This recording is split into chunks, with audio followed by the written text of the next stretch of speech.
नमस्कार दोस्तों, मैं हूं संतोष राठौर और आप देख रहे हैं हिस्ट्री क्लासेस। दोस्तों, आज हम एक नई श्रृंखला शुरू कर रहे हैं जो मराठा साम्राज्य पर आधारित है। इसके अंतर्गत आज हम देखेंगे मराठों के उदय के कारण। मराठों का उदय कब हुआ, कहाँ हुआ, कैसे हुआ और मराठों के उदय में शिवाजी का क्या योगदान रहा, इन सारी चीज़ों को आज हम अपने इस वीडियो में देखेंगे। दोस्तों, इससे पहले अगर आपको मेरा ये वीडियो पसंद आए तो आप इसे लाइक, शेयर, कमेंट्स और सब्सक्राइब करें। साथ ही बेल आइकन के बटन को प्रेस करें जिससे आपको आगामी वीडियो की सूचना प्राप्त होती रहे।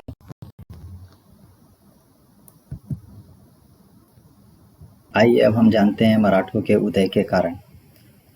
मराठों के उदय के लिए तो अनेक परिस्थितियां उत्तरदायी थी जिन्हें हम निम्न रूपों में देख सकते हैं। नंबर 1, महाराष्ट्र की भौगोलिक स्थिति। जी हाँ दोस्तों, आप इसे इस पिक्चर के माध्यम से देख सकते हैं। ये जो क्षेत्र है ये उस समय मराठवाड़ा या मराठा या महाराष्ट्र वाला क्षेत्र था जिसमें मराठे निवास करते थे। यह उत्तर में सतपुड़ा और विंध्याचल की पर्वत श्रेणियों से घिरा हुआ था। पश्चिम में ये पश्चिमी घाट से था और दक्षिण में सह्याद्री पर्वत श्रृंखला से घिरा हुआ था। इस प्रकार ये त्रिकोणात्मक क्षेत्र मराठवाड़ा कहलाता था जहाँ पर मराठे निवास करते थे। आप देखेंगे महाराष्ट्र की भौगोलिक परिस्थितियों ने मराठों को किस प्रकार मजबूत और एकजुट करने में मदद करी। तो यहाँ की जो भौगोलिक परिस्थितियाँ हैं, यहाँ पर उबड़ खाबड़ पठारी एरिया है। साथ ही साथ आप देखोगे यहाँ पर वर्षा की बहुत कमी है, वह कृषि योग्य भूमि नहीं है। कृषि योग्य भूमि बहुत कम होने के साथ साथ यहाँ पर अधिकांश लोगों को अपने जीविकोपार्जन के लिए लूटमार या अन्य तरीके अपनाना पड़ता था। ऐसी स्थिति में इन लोगों को संगठित रहकर और साथ ही साथ लूटमार के तरीकों के द्वारा अपना जीविकोपार्जन करना पड़ता था। तो ऐसी स्थिति ने इन्हें साहसी, वीर और मेहनती बनाने का कार्य किया, क्योंकि कृषि योग्य भूमि कम होने के कारण इन्हें अपने जीविकोपार्जन के लिए, अन्य कार्यों के लिए बहुत ज़्यादा मेहनत करना पड़ती थी और उसके लिए संगठित रहना पड़ता था। ऐसी स्थिति में इस भौगोलिक परिस्थिति ने मराठों को मजबूत, साहसी और वीर बनाने का कार्य किया। साथ ही साथ इन्हें एकजुट रहने के लिए बाध्य किया। इसके अलावा आप देखेंगे वहाँ की पहाड़ी और पठारी एरिया ने उन्हें छुपने के लिए किले दिए। ये सारी चीज़ों ने मराठों को यहाँ पर न केवल एक सुरक्षा कवच प्रदान करने का कार्य किया, अपितु उन्हें छापामार युद्ध प्रणाली में भी प्रवीण करने में मदद करी। इस प्रकार हम कह सकते हैं कि महाराष्ट्र की भौगोलिक स्थिति ने मराठों को मजबूत बनाने में और एकजुट करने में मदद करी, जो मराठों के उदय का एक प्रमुख कारण बनी। दूसरा कारण हम देखते हैं मराठों का, दूसरा कारण यह है मराठों का चरित्र और निजी सम्मान। जी हाँ दोस्तों, मराठों का चरित्र स्वाभिमानी का था। मराठे स्वतंत्रता का जीवन जीना चाहते थे। साथ ही साथ आप देखेंगे वो अपने निजी सम्मान के लिए मारने और मरने के लिए भी तैयार रहते थे। उनका जीवन सादा सरल था, किंतु उनके सादे सरल के साथ ही साथ वो वीर और स्वाभिमानी भी थे, जिसके कारण ही वो दूसरों की अधीनता में रहने की बजाय स्वतंत्र रहना पसंद करते थे। उनके इन्हीं भावों ने मराठों को एकजुट बनाए रखने में और मराठों के उत्थान में महत्वपूर्ण भूमिका का निर्वाह किया। इसलिए मराठों का चरित्र और मराठों के निजी सम्मान ने मराठों को एकजुट होने में मदद करी, जो मराठों के उदय का कारण बना। तीसरा महत्वपूर्ण कारण है दक्षिण में मुसलमानों का प्रभाव। आप देखेंगे दक्षिण में इस समय 3 सल्तनतें थी, जिसमें अहमदनगर, बीजापुर और गोलकुंडा। ये बहमनी साम्राज्य के बिखराव के बने हुए 5 राज्यों में से 3 महत्वपूर्ण थे। बीदर और बरार, जिनको कि अहमदनगर और बीजापुर ने अपने अधीन कर लिया था। तो इस प्रकार 3 राज्य ही बचे हुए थे। इनमें भी आप देखेंगे अहमदनगर में इस समय मलिक अंबर प्रधानमंत्री था, जिसने मराठों के गुणों को पहचाना और मराठों का प्रयोग उन्होंने मुगलों के खिलाफ और बीजापुर और गोलकुंडा के खिलाफ करना प्रारंभ किया। इस प्रकार आप देखेंगे कि मराठों को यहाँ प्रशिक्षण तो प्राप्त हुआ ही हुआ, साथ ही अपने लिए स्वतंत्र राज्य की भावना का प्रादुर्भाव भी मुस्लिम रियासतों के कारण होना प्रारंभ हो गया। इस प्रकार दक्षिण में बीजापुर, गोलकुंडा और अहमदनगर ने मराठों को एकजुट होने में मदद करने में महत्वपूर्ण भूमिका निभाई। इस प्रकार यह कारण भी मराठों के उदय का एक प्रमुख कारण बना। इसके बाद आप देखेंगे चौथा महत्वपूर्ण बिंदु है दक्षिण में हिंदुओं का प्रभाव। आप देखेंगे कि दक्षिण में तीनों मुस्लिम रियासतों के अधीन भी हिंदुओं ने बड़े बड़े पदों पर कार्य किया, राजस्व विभाग में कार्य किया, सेना के बड़े पदों पर कार्य किया। उसमें से आप देखेंगे शिवाजी के पिताजी शाहजी भोसले ने भी आप देखेंगे अहमदनगर के अधीन पहले कार्य किया था, फिर उसके बाद बीजापुर के अधीन कार्य किया और बाद में कर्नाटक में अर्ध स्वायत्त राज्य स्थापित करने में सफल रहे, जिसके कारण हिंदुओं को वो एकजुट करने में और साथ ही साथ बड़े बड़े पदों पर प्रशासकीय अनुभव प्राप्त करने में सफल रहे।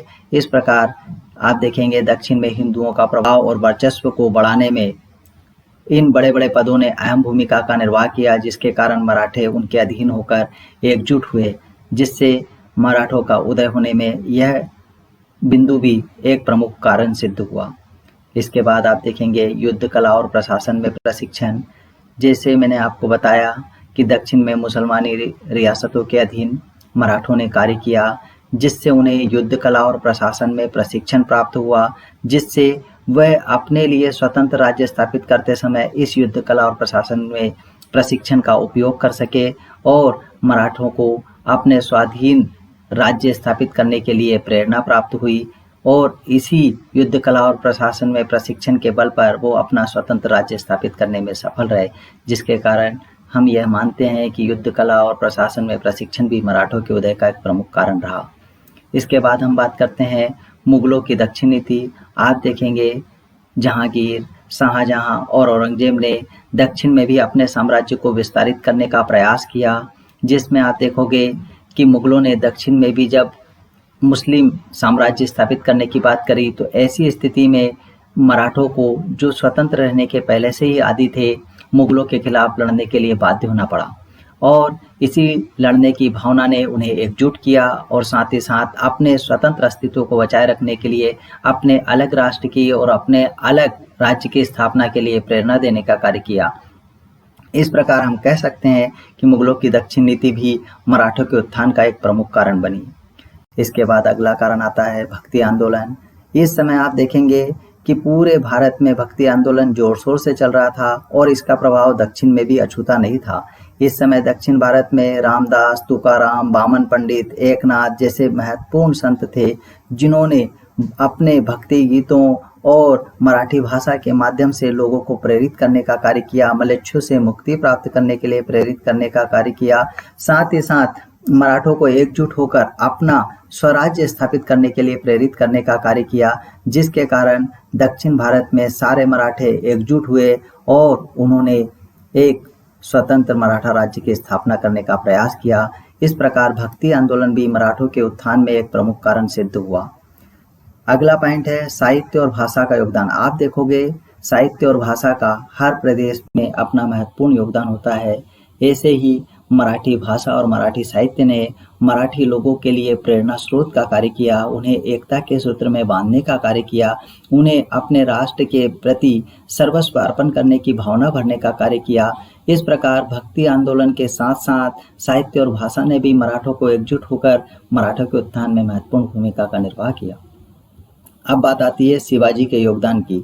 जी हाँ दोस्तों, सबसे महत्वपूर्ण योगदान शिवाजी का रहा, जो उनके एक सफल नेता के रूप में उभर कर आए और आप देखेंगे शिवाजी के माध्यम से सारे मराठे एकजुट हुए और मराठों के उत्थान में शिवाजी का नेतृत्व, शिवाजी की योग्यता, शिवाजी की कूटनीति ने महत्वपूर्ण भूमिका निभाई, जिसके कारण सारे मराठे उनके अधीन एकजुट होकर मराठों के उत्थान में सहायक सिद्ध हुए। इस प्रकार शिवाजी का योगदान भी मराठों के उदय का एक प्रमुख कारण बना।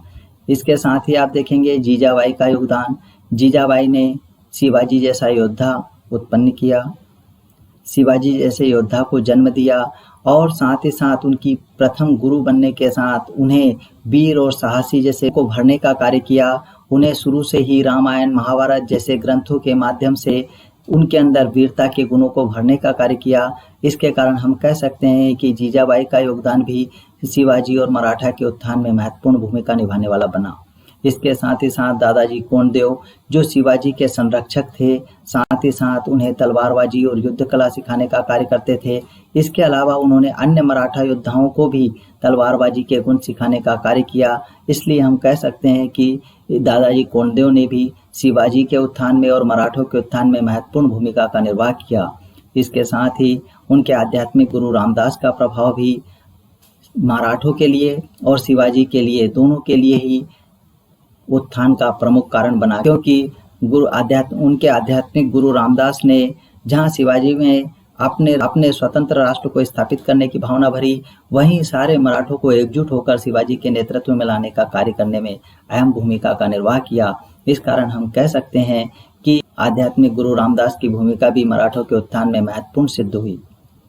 इसके साथ ही साथ मुगलों की निर्बलता आप देखेंगे, शाहजहां के अंतिम समय में उत्तर भारत में जहां पर उत्तराधिकार का युद्ध छिड़ा, ऐसी स्थिति में औरंगजेब भी उत्तर भारत की ओर चल दिया।